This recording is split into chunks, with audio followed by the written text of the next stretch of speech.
Hello everyone, कैसे हैं आप। तो चलिए शुरू करते हैं आज एक नया चैप्टर। आज का चैप्टर हम लोगों का है कॉम्प्लेक्स नंबर। कौन सा chapter? Complex number. Complex number. नाम को देख करके क्या लगता है? नाम को देख करके लगता है कि ये चैप्टर बहुत ही कॉम्प्लेक्स होने वाला है, लेकिन बिल्कुल ऐसा नहीं है। ये चैप्टर बहुत ही अच्छा है। नाम इसका सिर्फ कॉम्प्लेक्स है, नाम को छोड़ करके बाकी चीजें इसमें कॉम्प्लेक्स कुछ भी नहीं है ना। तो चलिए इस कॉम्प्लेक्स चैप्टर की शुरुआत करने से पहले हम थोड़ी सी बात नंबर्स पर भी कर लेते हैं, जो नंबर्स हम पहले से सीख के आए हैं और जानते हैं। ठीक है, नंबर्स में जब हम बेटा सबसे पहला नंबर पढ़ते हैं तो कौन सा नंबर पढ़ते हैं? Natural number. सब जानते हैं नेचुरल नंबर क्या होता है, 1 to इनफिनिट। नेचुरल नंबर की बात कर लेते हैं। अच्छा, नेचुरल नंबर पढ़ने के बाद हम क्या पढ़ते हैं बेटा? Whole number. क्या पढ़ते हैं बेटा? Whole number. और जब होल नंबर पढ़ लेते हैं उसके बाद हम क्या पढ़ते हैं बेटा? इंटीजर। और जब इंटीजर पढ़ लेते हैं बेटा तो उसके बाद में हम क्या पढ़ते हैं? Rational number. क्या पढ़ते हैं बेटा? Rational number. और जब रेशनल नंबर पढ़ लेते हैं बेटा तो उसके बाद हम क्या पढ़ते हैं? Real number. उसके बाद हम क्या पढ़ते हैं बेटा? Real number. तो अभी तक की कहानी नेचुरल नंबर से रियल नंबर तक की थी, लेकिन अब हमारे मैथ्स में एक नई कहानी जुड़ेगी जिसका नाम है कॉम्प्लेक्स नंबर। क्या नाम है? Complex number. यानी इसके आगे जो हम पढ़ते हैं बेटा वो क्या होता है? कॉम्प्लेक्स नंबर, है ना। तो सबसे पहला क्वेश्चन हमारे दिमाग में यही आता है, ये कॉम्प्लेक्स नंबर कौन सी बला है, क्या चीज होती है, व्हाट इज कॉम्प्लेक्स नंबर, है ना। तो इसकी बात हम करेंगे, कॉम्प्लेक्स नंबर को हम समझेंगे इस चैप्टर में। कॉम्प्लेक्स नंबर में जो सबसे पहली बात होती है बेटा, ये भी एक नंबर ही होता है। और एक मजे की बात बताएं, दुनिया में जितने नंबर हैं, दुनिया में जितने नंबर हैं वो सारे के सारे कैसे नंबर हैं? कॉम्प्लेक्स नंबर हैं। यानी इवन जो आपने अभी तक रियल भी पढ़ा था ना, वो भी क्या है? कॉम्प्लेक्स नंबर ही है। ठीक है, यानी ऐसा नंबर जिसको हम z is equal to x plus i y के फॉर्म में लिखते हैं। z is equal to x plus i y के फॉर्म में लिख सकते हैं, वो नंबर क्या कहलाता है? कॉम्प्लेक्स नंबर कहलाता है। बात समझ में आई? बात समझ में आई? इसका जो ये पार्ट होता है, यानी जिसमें आई नहीं लगा होता है, आई क्या होता है इस पर हम भी बात करेंगे। ठीक है, लेकिन जिस पर आई नहीं लगा होता है, इस पार्ट को हम क्या बोलते हैं बेटा? Real part. क्या बोलते हैं? Real part of set. क्या बोलते हैं बेटा? और जिस पर आई लगा होता है, यानी जिसके साथ आई होता है, उसको हम क्या बोलते हैं बेटा? इमेजिनरी पार्ट ऑफ सेट बोलते हैं। क्या बोलते हैं? इमेजिनरी पार्ट ऑफ सेट बोलते हैं। और ये जो आई होता है, इस आई की जो वैल्यू होती है बेटा, वो क्या होती है? I is equal to under root -1 होता है। बात समझ में आई? ठीक है, एक बात और माइंड में आती है कि आखिर कॉम्प्लेक्स नंबर की हमको जरूरत क्यों पड़ रही है? कॉम्प्लेक्स नंबर को ही हमको जरूरत क्यों पड़ती है? तो देखिए, जब हम लोग ऐसे इक्वेशन मिलते थे हम लोगों को सॉल्व करने के लिए, तो x square is equal to 4, अब इजिली इसको हम सॉल्व कर सकते थे। लेकिन प्रॉब्लम तब होती थी बेटा जब हमको इक्वेशन ऐसा मिल जाए, x plus 1 is equal to 0 मिल जाए। बात समझ आई? यानी x square is equal to, अब आप सोचिए जरा, किसी भी नंबर का, अभी तक आपने क्या सीखा था कि किसी भी नंबर का अगर मैं स्क्वायर कर रहा हूं तो कभी निगेटिव नहीं हो सकता, लेकिन यहां पर तो एक्स स्क्वायर लिखा है और उसका आंसर निगेटिव में आ रहा है, तो हमारे लिए यहीं से प्रॉब्लम क्रिएट होती है। और जब यहां से प्रॉब्लम क्रिएट होती है तो कॉम्प्लेक्स नंबर की शुरुआत होती है। बात समझ में आई?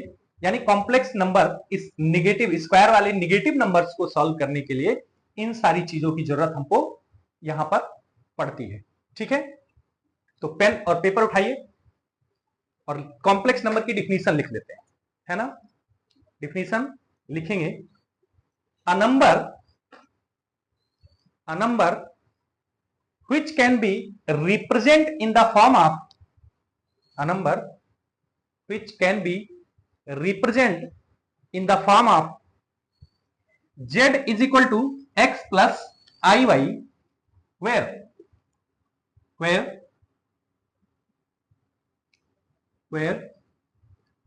x comma y belong to r।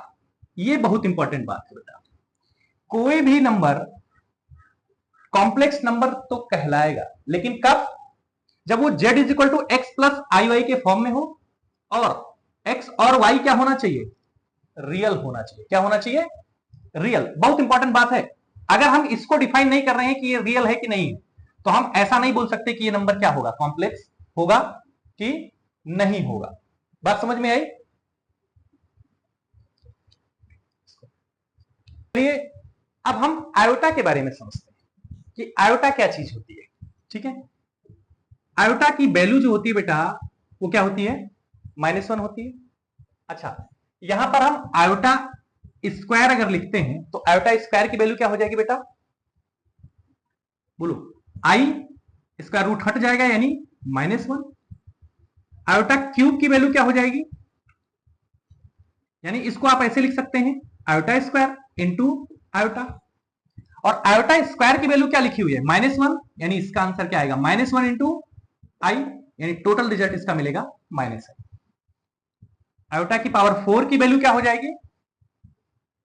Iota की पावर 4, यानी इसको आप लिख सकते हो iota square into iota square. Iota square की वैल्यू क्या है बेटा? -1 इंटू -1, यानी टोटल आंसर क्या हो गया? 1। आयोटा की पावर 5 की वैल्यू क्या हो जाएगी बेटा? अब देखो इसको आप कैसे लिख सकते हो? आयोटा की पावर 4 इंटू आयोटा। आयोटा की पावर 4, इसका आंसर क्या आया है? 1 आया है। इसको आप 1 लिख सकते हैं, और ये आई, टोटल आंसर क्या मिलेगा बेटा? आई मिल जाएगा। आयोटा की पावर 6, ये क्या हो जाएगा? आयोटा की पावर 4 इंटू आयोटा स्क्वायर। और आयोटा की पावर 4 का आंसर अभी आपने निकाला है क्या है? 1, यानी 1 इंटू आई स्क्वायर। और आई स्क्वायर का आंसर आप जानते हैं पहले से, क्या होगा बेटा? -1।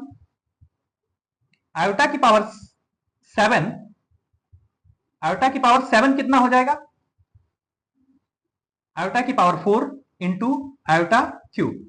और आयोटा की पावर 4 क्या हो जाएगा? 1 इंटू आयोटा क्यूब क्या हो जाएगा? -1 -i, यानी ये -i हो जाएगा। ऐसे आयोटा की पावर अगर 8 कर दें तो इसका आंसर क्या हो जाएगा? आयोटा की पावर 4 इंटू आयोटा की पावर 4। और आयोटा की पावर 4 कितना आया था? 1 आया था, और ये भी 1, टोटल आंसर 1। ऐसे आयोटा की पावर 9 पर हम बात करें तो क्या हो जाएगा? आयोटा की पावर 8 इंटू आई, यानी आई। अब इस चीज को देख करके आपको क्या समझ में आ रहा है?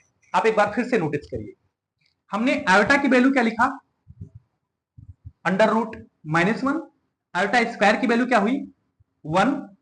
आयोटा की पावर 3, इसकी वैल्यू क्या हो गई? आई। आयोटा की पावर 4, इसकी वैल्यू क्या हुई? 1। आयोटा की पावर 5, वापस से क्या मिल गया? आई। वापस से क्या मिल गया? आई। आयोटा की पावर 6 क्या मिल गया? -1। आयोटा की पावर 7 क्या मिल गया? -i। आयोटा की पावर 8 क्या मिल गया? 1। यानी हम क्या नोटिस कर पा रहे हैं कि ये जो वैल्यूज है ना बेटा, ये वापस से है रिपीटेड हो रही है। कितने टर्म्स के बाद रिपीट हो रही है? 1 2 3 4, 4 के बाद ये रिपीट करती जा रही है। समझ में आई बात? तो इन जनरल इस चीज को अगर हम रिप्रेजेंट करें तो हम ऐसे समझ सकते हैं कि अगर आयोटा की पावर 4m हो जाए, यानी 4 का मल्टीपल हो जाए, तो उसका रिजल्ट क्या आने वाला होता है? 1 होता है। क्योंकि देखो ये 4 का मल्टीपल 8 निकला ना, इसका आंसर क्या आ गया? 1 हो गया। ये 4 है, इसका आंसर कितना हो गया? 1। तो 4 के जितने भी मल्टीपल आएंगे उसका आंसर क्या हो जाएगा? 1 हो जाएगा। ठीक है। अगर आयोटा की पावर 4m + 1 हो जाए तो इसका आंसर क्या आएगा? अब देखो 4m + 1 लिखा आपने, तो इसको 4m लिख सकते हैं, इंटू आई लिख सकते हैं, तो 4m का आंसर तो 1 है। यानी ऐसे समझ लीजिए कि आयोटा की पावर 4m और इंटू आयोटा, और 4m का आंसर, इसका आंसर तो ऑलरेडी 1 है, यानी क्या मिलेगा 1 इंटू आई, वापिस से क्या मिल गया आई मिल जाएगा। अगर 4m प्लस 2 है तो 4m का आंसर फिर से मिलेगा क्या 1, और यहां क्या हो जाएगा आयोटा स्क्वायर, यानी आंसर क्या मिलेगा -1। आयोटा स्क्वायर का आंसर पहले से आपने निकाल रखा है, क्या आएगा -1, और आयोटा की पावर 4n प्लस 3, इसका आंसर क्या हो जाएगा आई की पावर 3, और आई का पावर 3 का आंसर पहले से निकाला हुआ है, कितना आएगा -i आएगा। ठीक है, अब एक चीज और, इसके आगे क्या होगा, आयोटा की पावर 4m प्लस 4, अरे भाई 4m प्लस 4 होगा तो वो 4 का मल्टीपल हो जाएगा कि नहीं, तो अगर वो 4 का मल्टीपल हो जाएगा तो वापस से आंसर कितना आएगा 1 ही आ जाएगा। तो इन जनरल रिप्रेजेंटेशन में हम आयोटा की बात करें तो आयोटा की पावर 4m अगर 4 का मल्टीपल है तो उसका आंसर क्या मिल रहा है 1 मिल रहा है, उससे एक ज्यादा बढ़ेगा तो क्या आंसर आएगा आई, उससे 2 ज्यादा बढ़ेगा तो उसका आंसर क्या आएगा -1, और अगर उससे 3 ज्यादा होगा यानी 3 ज्यादा होगा तो उसका आंसर क्या हो जाएगा -i। 4 हो नहीं सकता, क्यों, क्योंकि 4 का ऑलरेडी मल्टीपल दिया गया है। चलिए एक क्वेश्चन देखते हैं इस पर, छोटा सा बेसिक सा, और फिर आगे की बात करते हैं। जैसे मान लीजिए आपसे पूछा जाए कि आई की पावर 20 क्या होगा, आई की पावर 20 क्या होगा, तो चलिए बताइए इसका आंसर क्या आएगा आपका। अब सबसे पहली बात आपको क्या चेक करना होता है बेटा कि ये 4 का मल्टीपल है कि नहीं। अगर ये 4 का मल्टीपल है तो कोई टेंशन ही नहीं, समझ आई ना बात। देखो 24 का मल्टीपल है तो इसका आंसर क्या आएगा, सिंपली आई की पावर 4 के टर्म में अगर लिखेंगे तो कितना जाएगा 4 5 जा 20, और आई की पावर 4 का आंसर 1 होता है, तो इसका भी आंसर कितना 1 की पावर 5, यानी इसका आंसर क्या हो जाएगा 1 ही आ जाएगा, है कि नहीं। दूसरी बात, अगर मैं आई की पावर 21 की बात करूं, ठीक है, तो इसका आंसर क्या आएगा, देखो आई की पावर 20 का आंसर तो 1 हो गया, तो बचेगा क्या आई की पावर 20 इंटू आई, और आई की पावर 20 का आंसर आपने अभी निकाला है 1, इसका आंसर क्या हो जाएगा आई हो जाएगा, क्या हो जाएगा आई हो जाएगा। ठीक है, इसके आगे आई की पावर 22, अब आई की पावर 22 को मैं क्या लिख सकता हूं, आई की पावर 20 और इंटू आई स्क्वायर, ऐसा लिखा जा सकता है, कोई प्रॉब्लम नहीं ना। आई की पावर 20 का आंसर क्या है 1, और आई स्क्वायर का जो आंसर है वो क्या है -1, क्या है, दोनों को आप मल्टीप्लाई करेंगे तो इसका आंसर कितना आएगा बेटा -1 हो जाएगा, है कि नहीं।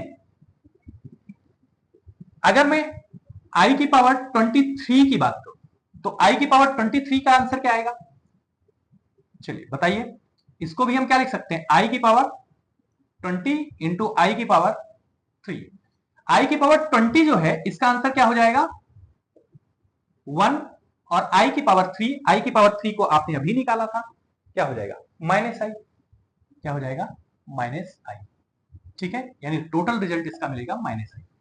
अब आपने एक चीज नोटिस किया जो हम आगे भी नोटिस करेंगे और बताएंगे इन जनरल, देखो 20, 21, 22, 23, अगर कंसेक्यूटिव 4 पावर वाले नंबर लिए जाएं, जैसे आई की पावर 20 लिया मैंने, ठीक है, आई की पावर 20 लिया मैंने, आई की पावर 21 लिया मैंने, आई की पावर 22 लिया मैंने, आई की पावर 24 लिया मैंने, ठीक है, तो इन सब का सम कितना आएगा, टोटल सम कितना आएगा, आई की पावर 20 का आंसर क्या मिला था 1, इसका आंसर क्या मिला था बेटा आई मिला था, और आई की पावर 22 का आंसर कितना मिला था -1 मिला था, आई की पावर 23 का आंसर कितना मिला था -i मिला था। ठीक है, अब देखिए 1 1 से कैंसिल हो जाएगा और i से कैंसिल हो जाएगा, तो टोटल रिजल्ट इसका कितना आ जाएगा 0 आ जाएगा। ठीक है, ठीक है, अच्छा हाँ, ये यहां पर 23 होगा बेटा, ठीक है, आई की पावर 20, 21, 22, 23 होगा, ठीक है, तो इसका आंसर क्या आ जाएगा, 0 आ जाएगा। ठीक है, तो ये टोटल आंसर बन गया इसका। इस पर एक बात और है जो हमें समझना है, इसको फटाफट नोट करिए, फिर उसको हम समझते हैं। तो चलिए नया क्वेश्चन देखते हैं। ठीक है, एक क्वेश्चन लेते हैं, आई की पावर 2, आई की पावर 3 और आई की पावर 4। इसके रिजल्ट को देखते हैं क्या आता है। बेसिक सा क्वेश्चन है, आई को हम एज इट इज आई लिखते हैं, आई स्क्वायर का आंसर अभी आपने निकाला था, बताइए कितना होगा, -1। आई का क्यूब कितना हो जाएगा बेटा, -i हो जाएगा। और आई की पावर 4, इसको क्या लिखे थे, 1 लिखे थे। तो हमने क्या नोटिस किया कि ये इससे कट गया, ये इससे कट गया, आंसर क्या मिल रहा है, 0 मिल रहा है। ठीक है, चलिए एक क्वेश्चन और देख लेते हैं। आई की पावर 5, आई की पावर 6, आई की पावर 7 और आई की पावर 8, इसका आंसर क्या आएगा। अगर मैं देखूं इसमें से, तो एक काम कर सकते हैं कि आई की पावर 4 को कॉमन कर लो, इन सबसे कॉमन हो जाएगा।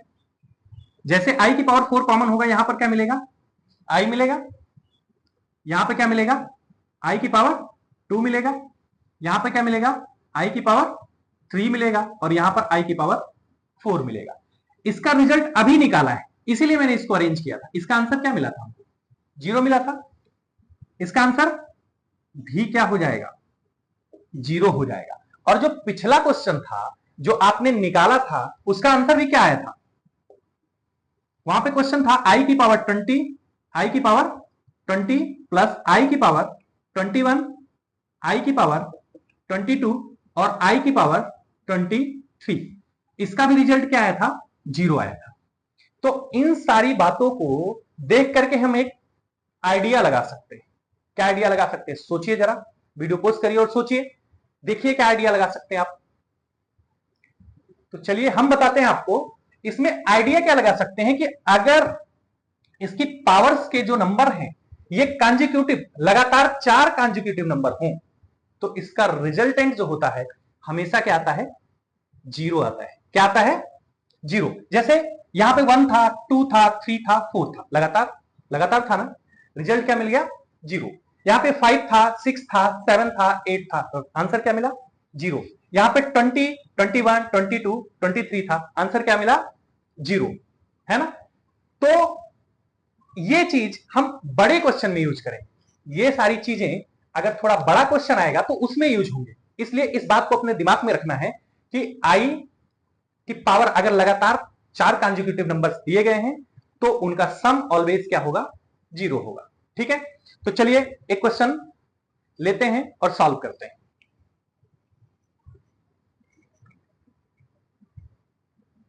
तो चलिए देखते हैं इस क्वेश्चन को।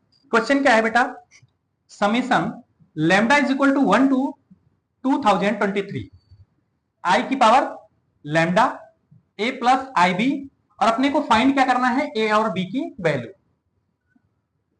ए और बी की वैल्यूज को हमें फाइंड करना है। ठीक है, तो चलिए, अच्छा इस समेशन का मतलब तो समझते ही, यानी सम में लिखा गया है। आई की वैल्यू, लैम्डा की वैल्यू कहां से स्टार्ट हो रही है, 1 से स्टार्ट हो रही है, यानी सबसे पहला टर्म क्या आएगा बेटा, आई आएगा। सेकेंड टर्म क्या आएगा बेटा, आई स्क्वायर आएगा।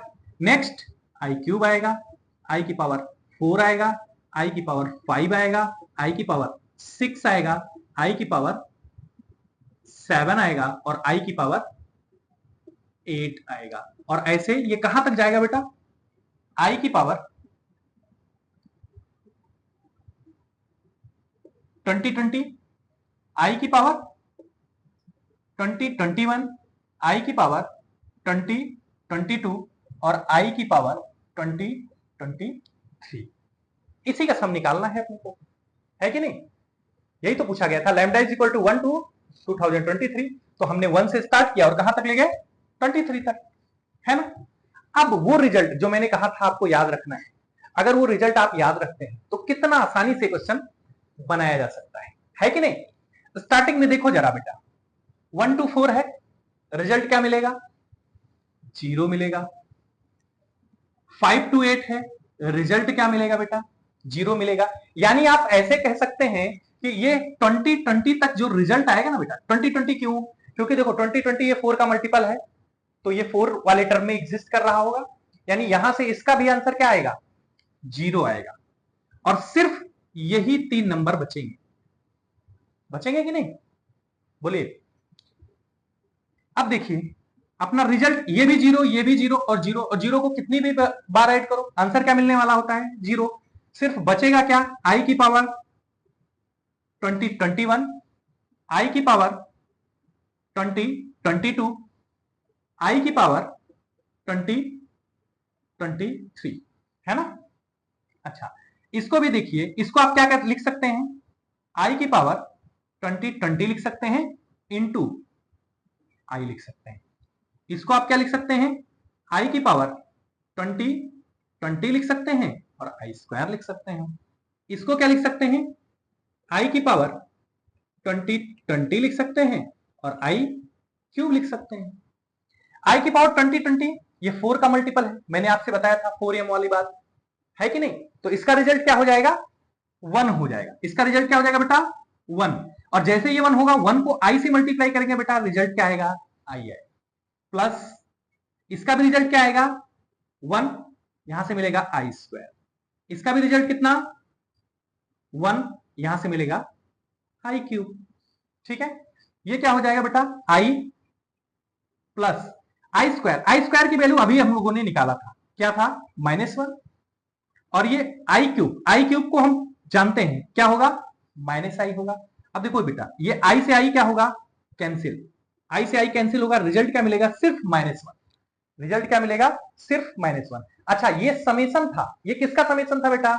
ये इसके इक्वल था, इसका समेशन था ये, है ना? यानी इस रिजल्ट को हम किसके इक्वल लिख सकते हैं? a plus i b. अब देखो बेटा, ये जो पार्ट है ये प्योर कॉम्प्लेक्स नंबर के फॉर्म में नहीं लिखा हुआ है, यानी आई नहीं है इसमें, है कि नहीं? तो हम इसको आई के फॉर्म में बना सकते हैं। कैसे बना सकते हैं वो देखिए, -1 प्लस आयोटा 0, ठीक है? इसको लिख सकते हैं a प्लस आई बी के इक्वल, है ना? अब बेटा a जब हम कंपेयर करेंगे तो यहां से हमें a की वैल्यू क्या मिलेगी बेटा? -1, और जो b की वैल्यू आएगी वो क्या हो जाएगी? 0। तो a और b की वैल्यू अपने को फाइंड करना था। a की वैल्यू क्या मिल गई? -1, और b की वैल्यू क्या मिल गई? 0। बात समझ में आई, है ना? तो फटाफट इसको नोट करिए और फिर बढ़ते हैं नेक्स्ट क्वेश्चन की तरफ। तो चलिए, क्वेश्चन से पहले एक छोटा सा कॉन्सेप्ट सीख लेते हैं, ठीक है? नोट करके इस बात को समझते हैं। देखो बेटा, हमने कॉम्प्लेक्स नंबर में क्या सीखा? z is equal to x plus i y. हमने इस पर बात किया था, x क्या था अपना? Real part of z। क्या था बेटा? Real part of z। और y क्या था? Imaginary part of z। क्या था? Imaginary part of z। ठीक है, मान लो इफ अगर x इज इक्वल टू क्या हो जाए बेटा? 0, या फिर y इज इक्वल टू क्या हो जाए? 0, या फिर y 0 कभी ना हो, y does not equal to 0 हो जाए, है ना?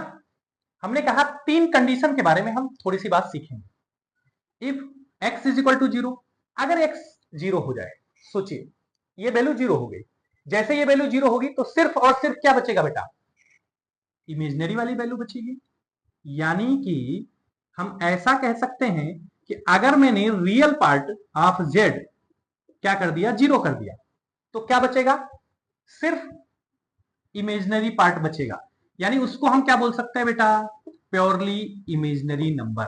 एक टर्म आपको सुनने के लिए मिलेगा, क्वेश्चन में बार बार यूज होगा, प्योरली इमेजिनरी। प्योरली इमेजिनरी कोई भी कॉम्प्लेक्स नंबर कब प्योरली इमेजिनरी होगा? जब उसका रियल वाला पार्ट क्या हो जाए? 0 हो जाए। यानी x की वैल्यू क्या हो जाए? 0 हो जाए। बात समझ आई? सेकेंड थिंग, अगर y की वैल्यू 0 हो जाए, यानी इमेजिनरी पार्ट ऑफ z क्या हो जाए? 0। अगर ये इमेजिनरी पार्ट ऑफ z 0 हो जाए तो जो सेकंड पार्ट इसमें बचेगा भाई, जब y वाला पार्ट 0 होगा तो सेकंड पार्ट ये वाला बचेगा, यानी x वाला बचेगा, और अब ये x वाला क्या होगा, यानी i खत्म, i की वैल्यू वाला पार्ट क्या हो गया, 0, तो बचा क्या, x। अब इसको आप क्या बोल सकते हैं, प्योरली रियल। क्या बोल सकते हैं बेटा, प्योरली रियल बोल सकते हैं।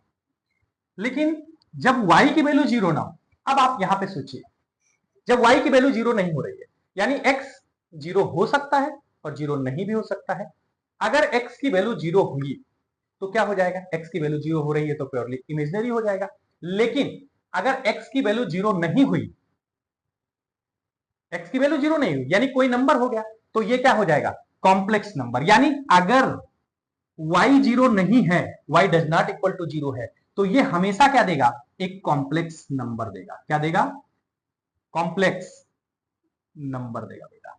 ये अपने को ध्यान में रखना है। बात समझ में आई।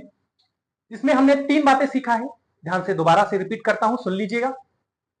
अगर कोई भी कॉम्प्लेक्स नंबर में रियल पार्ट 0 हो रहा है तो वो पार्ट क्या कहलाता है, प्योरली इमेजिनरी।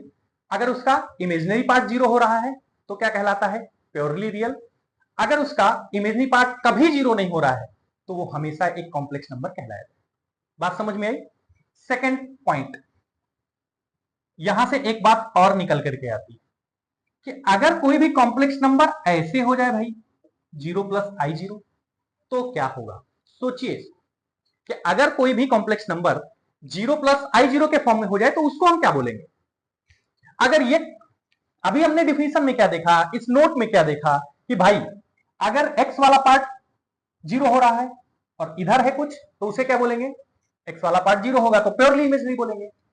अगर यही चीज y वाला पार्ट 0 होगा तो हम रियल पार्ट बचेगा, यानी उसे हम प्योरली रियल बोलेंगे। लेकिन अगर दोनों पार्ट 0 हो जाए तो क्या बोलेंगे, उसको हम, ऐसे नंबर्स को हम क्या बोलते हैं, purely real and purely imaginary. यानी ऐसे नंबर्स को हम प्योरली रियल भी बोलते हैं और प्योरली इमेजिनरी। यानी एक ही नंबर है, दुनिया में एक ही नंबर है जो प्योरली रियल भी है और प्योरली इमेजिनरी भी है। वो कौन सा नंबर है, 0 प्लस आई 0। ठीक है, फटाफट नोट करिए और फिर आगे बढ़ते हैं। तो चलिए आगे बढ़ते हैं, लेते हैं कुछ क्वेश्चन। देखिए हमने क्या देखा था, z is equal to x plus i y है, तो ये वाला पार्ट हमारा क्या होता है, रियल, और ये पार्ट हमारा क्या होता है, इमेजिनरी। ये पार्ट हमारा क्या होता है, रियल पार्ट ऑफ z, और ये पार्ट हमारा क्या होता है, इमेजिनरी पार्ट ऑफ z। कुछ सिंपल सिंपल क्वेश्चन लेते हैं, इसमें आप रियल पार्ट और इमेजिनरी पार्ट फटाफट बताते चलिए और हम आगे बढ़ते जाएंगे। यानी अगर मेरे पास क्वेश्चन लिखा हुआ है 7 प्लस 5 आयोटा या आयोटा 5, तो इसका रियल पार्ट क्या होगा और इमेजिनरी पार्ट क्या होगा, फटाफट बताइए। चलिए इसका रियल पार्ट क्या हो जाएगा बेटा, रियल पार्ट अगर इसको मैंने z इज इक्वल टू माना है तो रियल पार्ट ऑफ z क्या हो जाएगा बेटा, जिसमें आई नहीं लगा हो वही क्या होगा, रियल, यानी 7। और जिसमें आई लगा होगा वो क्या हो जाएगा बेटा, इमेजिनरी पार्ट ऑफ z, यानी क्या हो जाएगा 5। सेकंड क्वेश्चन, अगर 0 प्लस आई 5, तो अब इसका रियल पार्ट क्या हो जाएगा, बोलिए। इसका रियल पार्ट हो जाएगा 0 और इमेजिनरी पार्ट क्या हो जाएगा 5 हो जाएगा। अगर मान लो ऐसा क्वेश्चन दिया जाए कोई, z is equal to 7i, सिर्फ 7i या -7i ले, तो अब बताइए इसका रियल पार्ट क्या हो जाएगा। अब रियल पार्ट इसमें लिखा है क्या, नहीं लिखा गया है, लेकिन इसका रियल पार्ट क्या हो जाएगा, इसका भी रियल पार्ट क्या हो जाएगा 0, क्योंकि जो नहीं है उस, इस पर भी, इसको हम ऐसे भी तो रिप्रेजेंट कर सकते हैं 0 - 7i, यानी रियल पार्ट क्या हो गया 0। और इसका इमेजिनरी पार्ट क्या हो जाएगा बेटा, इमेजिनरी पार्ट क्या हो जाएगा -7। आई नहीं होता है, ये चीज ध्यान रखेंगे, जो आयोटा लगा होता है ना, ये कभी इमेजिनरी पार्ट में नहीं आता। हमने इमेजिनरी पार्ट पर गोला लगाया, इधर दिखाया, आपको बताया है, ये क्या है, इमेजिनरी पार्ट सिर्फ यही नंबर है। बात समझ में आई आपको, है ना। जैसे मान लो z इज इक्वल टू सिर्फ 5 लिखा जाए, तो अब इसका रियल पार्ट क्या हो जाएगा, इसमें रियल पार्ट क्या है रियल पार्ट ऑफ z क्या है 5, लेकिन इमेजिनरी पार्ट क्या है इसका, इमेजिनरी पार्ट इसमें है नहीं, तो इसको हम ऐसे लिख सकते हैं, यानी इसका इमेजिनरी पार्ट क्या हो जाएगा, z इज इक्वल टू 0 हो जाएगा, है कि नहीं। तो चलिए फटाफट नोट करिए इसको, फिर आगे बढ़ते हैं।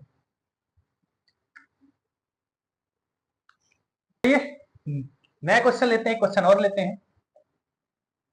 अब बताइए 3 माइनस 4i, अब बताइए इसका रियल पार्ट क्या होगा और इमेजिनरी पार्ट होगा, है कि नहीं। तो अब टेंशन हो गई होगी, क्यों, क्योंकि भाई ये तो कॉम्प्लेक्स नंबर जैसा दिख ही नहीं रहा है, और हमने तो आपसे क्या बोला था कि कोई भी नंबर दुनिया में, कोई भी नंबर जो इस फॉर्म में लिखा हो उसे हम क्या बोलते हैं, कॉम्प्लेक्स बोलते हैं। अब आप इसका रियल पार्ट और इमेजिनरी पार्ट बता सकते थे, लेकिन इसमें तो कैसे बता दिया जाए, है कि नहीं। तो इसके लिए ऐसे टाइप के क्वेश्चन को कैसे सॉल्व करेंगे वो देखते हैं। यानी z इज इक्वल टू क्या हो जाएगा 1/3 माइनस 4 आयोटा इंटू, अब इसमें देखो इसके कॉन्जुगेट से ऊपर नीचे मल्टीप्लाई करेंगे, यानी 4i अपान 3 प्लस 4i, यही हो जाएगा। ये 1 से मल्टीप्लाई होगा, इधर क्या मिल जाएगा 3 प्लस 4 आयोटा अपान, इसको 3 से मल्टीप्लाई, यानी एक बार प्लस में एक बार माइनस में, वही चीज है, तो 3 का स्क्वायर माइनस 4 आयोटा का स्क्वायर, यानी क्या मिलेगा 3 प्लस 4 आयोटा अपान 3 3 जा 9 और प्लस देखो 4 4 जा 16 आयोटा स्क्वायर, और 16 आयोटा स्क्वायर हो जाएगा, और 16 आयोटा स्क्वायर क्या देगा -1, आयोटा स्क्वायर की वैल्यू क्या हो जाती है -1, इसलिए क्या हो जाएगा ये प्लस हो जाएगा, ठीक है। तो इसका रिजल्ट क्या हो जाएगा बेटा 3 प्लस 4 आयोटा अपान 25। अब देखो इसको अब भी थोड़ा सा चेंज कर लेते हैं, रियल पार्ट और इमेजरी पार्ट को अलग कर लेते हैं, 4/25। अब इसका रियल पार्ट और इमेजरी पार्ट बताया जा सकता है, यानी इसका रियल पार्ट ऑफ z क्या हो जाएगा बेटा 3/25, और इमेजनरी पार्ट ऑफ z क्या हो जाएगा बेटा 4/25, ये हो जाएगा हमारा आंसर। बात समझ में आई। तो चलिए नोट करिए फटाफट, आगे बढ़ते हैं, एक एक क्वेश्चन पे नोट। तो चलिए ये क्वेश्चन देखते हैं, क्वेश्चन क्या लिखा हुआ है, इफ 1 प्लस ए आई यानी a iota upon 1 minus a iota is equal to x plus i y, find x and y, यानी एक्स और वाई को फाइंड करना है, ठीक है। तो चलिए अब ये भी क्या है, रेशनल में नंबर लिखा हुआ है, यहां ए 1 माइनस ए आयोटा लिखा हुआ है, तो इस कुल मिला के इस जो नीचे वाले ये टर्म है इनको आपको हटाना पड़ेगा, और जब ऐसा टर्म बन जाएगा तो आप सीधा कंपेयर करके एक्स वाई की वैल्यू लिख पाएंगे। तो चलिए देखें कैसे करते हैं इस क्वेश्चन को। 1 माइनस ए आई, यानी 1 माइनस लिखा है तो इसके अपोजिट सिंबल से ए आई अपान 1 प्लस ए आई, ठीक है। इसको मल्टीप्लाई करते हैं, ये दोनों चीजें सेम है, ए प्लस बी का होल स्क्वायर भी लगा सकते हैं। अच्छा नीचे क्या आएगा, इसको इससे मल्टीप्लाई करेंगे क्या हो जाएगा 1 प्लस ए स्क्वायर, यही आएगा ना भाई, क्योंकि एक बार प्लस में एक बार माइनस में 1 का स्क्वायर 1 ही होता है, ए आई का स्क्वायर तो ए का स्क्वायर ए स्क्वायर, और आई का स्क्वायर मिलेगा -1, माइनस माइनस मिलके क्या हो जाएगा प्लस, यानी 1 प्लस ए स्क्वायर हो जाएगा। यहां पर अगर हम लोग बात करें तो ए स्क्वायर, ए प्लस बी का होल स्क्वायर लगाएंगे तो ए स्क्वायर प्लस ए आई का होल स्क्वायर मिलेगा, और ए आई का होल स्क्वायर वापस से क्या मिल जाएगा अपने को minus a square plus 2ai, यही हो जाएगा ना।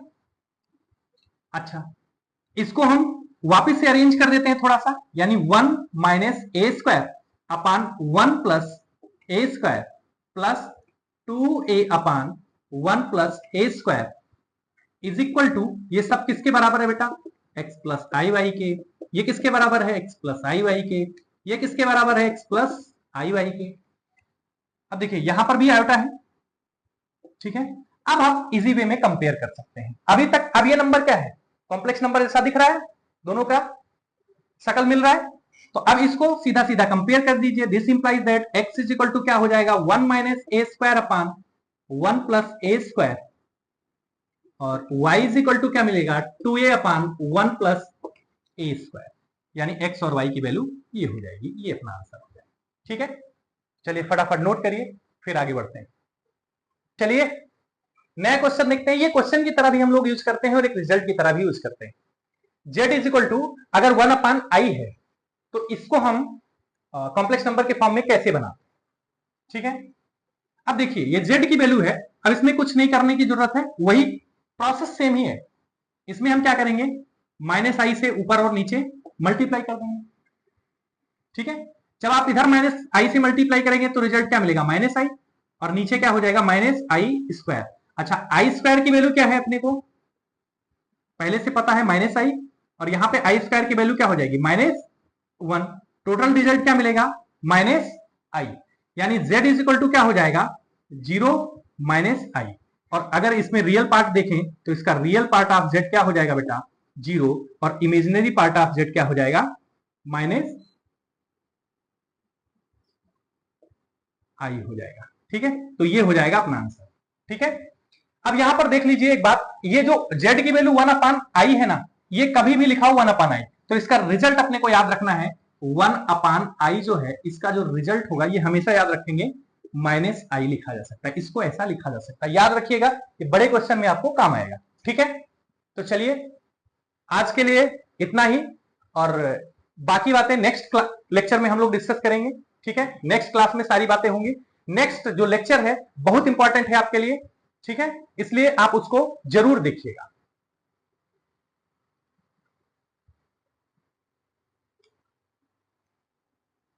हो गया, एक बार देखिए इसको, कहां कहां गलती है आप बताइए।